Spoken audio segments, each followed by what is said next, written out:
The HP Outdoors Waterfowl podcast is fueled by Eukanuba. If you want to get the most of your dog in your training sessions, you need nutrition that holds nothing back. Eukanuba's new premium performance lineup is built with the nutrients dogs need to help unleash their max potential. That starts with providing energy that matches their efforts, supporting optimal nutrient delivery, and supporting post-exercise recovery. Check out the new Eukanuba Premium Performance lineup and find your dog's fuel at eukanubasportingdogs.com. You are listening to the HP Outdoors Waterfowl Podcast.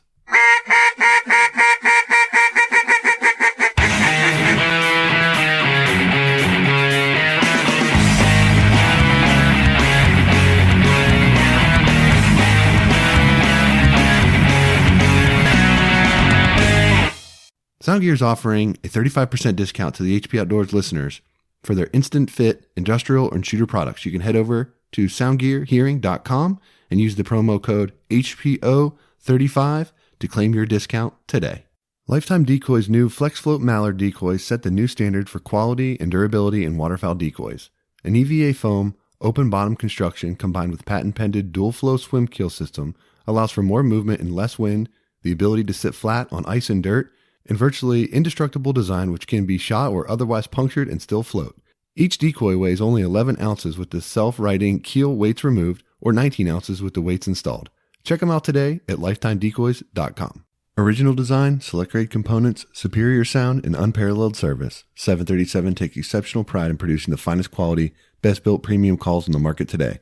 They're made right here in America, and they're offered only direct to consumers through their website. Shipping in the U.S. is always free, and international orders are also accepted online. A 20-day money-back guarantee and lifetime warranty accompanies every call purchased. 737 Duck Calls. Lead the flock. Welcome back to the Foundation of Waterfowl Hunting course brought to you by HP Outdoors. We're up to Module 1, Lesson 7. We're talking a little bit about local regulations. What does that mean? Local regulations is simple that every locality has its right and often exercises the option to enforce its own specific regulations. So to start broadly, your state will have potentially a different regulation than a neighboring state, to the north or to the south, east or the west. The state has its right to enforce its own regulations as it sees fit. Further to that, they can enforce different regulations per zone. So Virginia has 3 specific zones, and at the same date and time, the goose limit, as an example, may be different in all 3 zones. So it's important to understand what zone you're going to be hunting in and what specific regulations apply to that zone. Yep. And, moving further into that, those states or those zones can have a particular split in the season. What is that? That means that one certain area might, have a September season, might be out all of October, come in mid-November. And when you're looking into that, here specifically, we have our resident population in the September season is an 8-bird limit.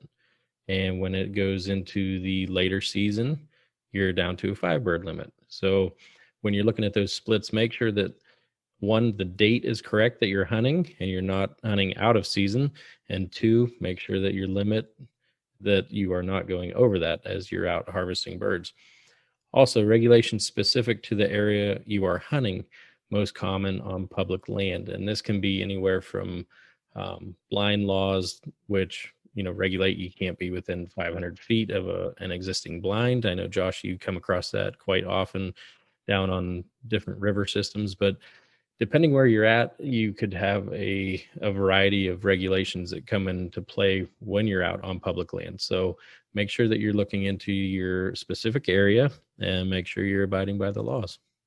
Yeah, a lot of public areas, offer lotteries or drawings for those hunting opportunities. So you can't just roll up there and hunt on your own. If you want to, you got to go through the channels. Often, there's other opportunities where they limit the amount of shot you can take to the field. You may only be allowed to take 15 shells or something like that. So there can be little nuance to each situation. So ensure that you're familiar with what they are for the particular place that you're looking to hunt, and you'll be good to go. Pretty short lecture there, but it's also one that's pretty important as well. We'll come back and we'll talk in lesson 8 about baiting. That's going to do it for this episode of the HP Outdoors Waterfowl Podcast. If you're new to the show, head over to iTunes, check out some of our past episodes, and while you're there, leave us a 5-star rating and review. It's the best way for like-minded hunters just like you to find our show. Check us out on social media, check us out over at hpoutdoors.com, and anywhere you can find quality podcast content. That's going to do it for this week. Till next time, for Dan, I'm Josh. Take care.